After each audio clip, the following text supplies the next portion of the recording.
Le premier engin, c'est un véhicule de patrouille. Ils sont 3 hommes. Leur mission, comprendre les origines d'un incendie. Un pompier, un gendarme et un agent de l'Office national des forêts travaillent de concert. L'idée de leur collaboration est née il y a 10 ans. Petit à petit, ces relations se sont créées par la force des choses, qu'on se retrouvait toujours au même endroit, sur les feux.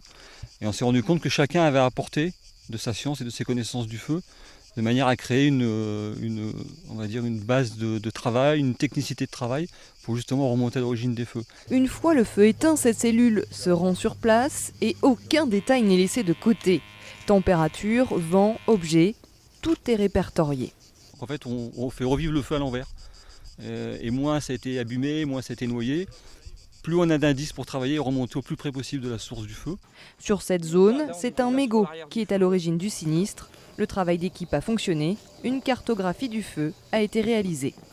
Donc on s'aperçoit bien que nous avons le point de départ de feu, la route départementale qui est matérialisée ici, et vous voyez l'enjeu important de ce feu qui part d'un mégot, mais derrière nous avons un massif forestier de plus de 5000 hectares menacés.